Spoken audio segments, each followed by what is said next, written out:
जब से देश में जातीय जनगणना को लेकर केंद्र सरकार ने फैसला लिया है, तब से जो है अलग अलग जगहों पर अलग अलग जातियों में बहस छिड़ गई है।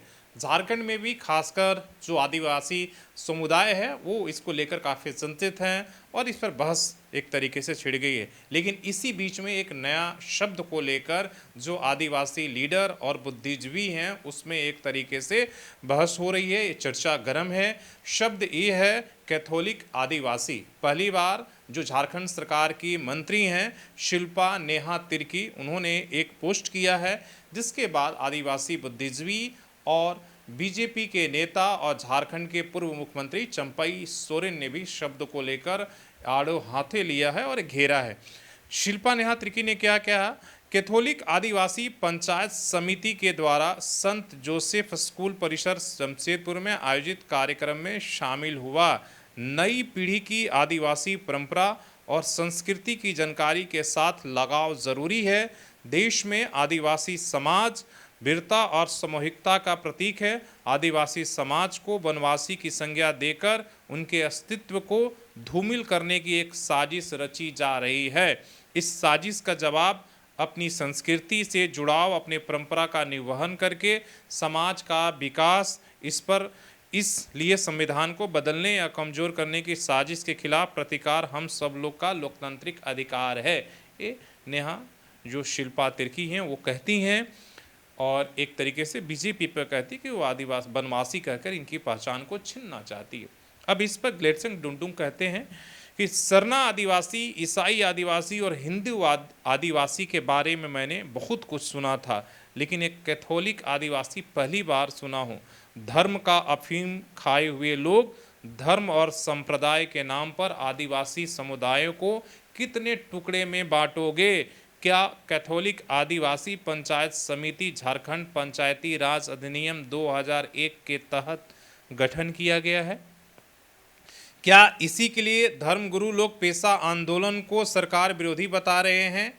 इसमें कोई दो राय नहीं कि आदिवासी धार्मिक समूह नहीं बल्कि नस्लीय समुदाय है। इसलिए आदिवासी समुदाय की पहचान को किसी भी धर्म से जोड़ना गलत है। ये कह रहे हैं कि धर्म से नहीं जोड़ना है, जबकि आदिवासी समुदाय के तमाम वैसे लोग हैं जो कह रहे हैं कि भाई अपने इस पर जातीय जनगणना में सरना धर्म लिखना है।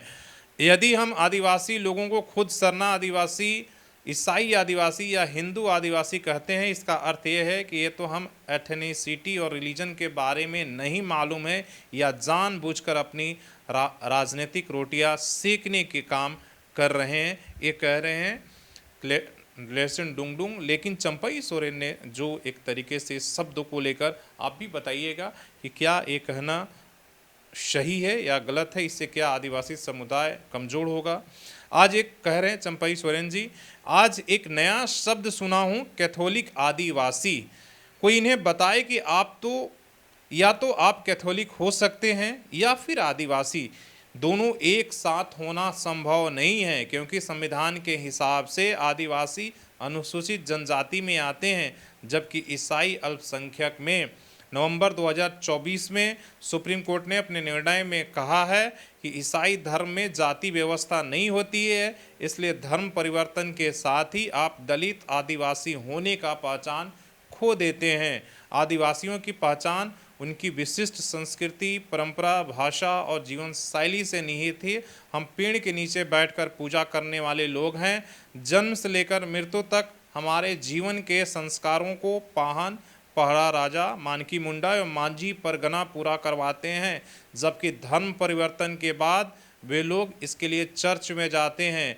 वो मरांग बुरु या सिंह बोंगा की पूजा होती है क्या? जिस किसी ने धर्म परिवर्तन कर लिया है अथवा आदिवासी जीवन शैली त्याग कर दिया है, उनसे हमें कोई दिक्कत नहीं है। आप जहां हैं आराम से रहिए, लेकिन हम ये सुनिश्चित करेंगे कि भारतीय संविधान द्वारा आदिवासी समाज को दिए गए आरक्षण के अधिकार में आप अतिक्रमण ना कर सकें। ये चंपई सोरेन ने साफ शब्दों में कहा है। आपको पता है चंपई सोरेन लगातार कह रहे हैं कि भाई जिन्होंने धर्म परिवर्तन कर लिया है वो उनका डिलिस्टिंग होना चाहिए, वो आदिवासी के अधिकारों पर अतिक्रमित कर रहे हैं और वही लोग अलग अलग शब्दों को जो है ईसाई आदिवासी, कैथोलिक आदिवासी कहकर आदिवासियों के आरक्षण का लाभ लेना चाहते हैं। इस मुद्दे को लेकर जब से वो बीजेपी में आए, आपको पता है काफ़ी अग्रेसिव है। वो बांग्लादेशी घुसपैठिए का मामला हो या धर्म परिवर्तन का या लफ्ज़ जिहाद, तमाम मुद्दे पर वो अग्रेसिव होकर बोल रहे हैं और वो कह रहे हैं कि इस तरह के शब्द गढ़कर आदिवासियों के अधिकारों पर घुसपैठ करने की कोशिश हो रही है। आप इसे किस तरीके से देख रहे हैं? क्या इन शब्दों से, इस तरीके के बातों से आदिवासी कमज़ोर हो रहा है या उसके अधिकारों पर अतिक्रमण करने की कोशिश हो रहे हैं? क्या इसे लोगों को जो धर्म परिवर्तन कर रहे हैं उन्हें लिस्टिंग होनी चाहिए? अपनी राय ज़रूर आप दीजिएगा। धन्यवाद।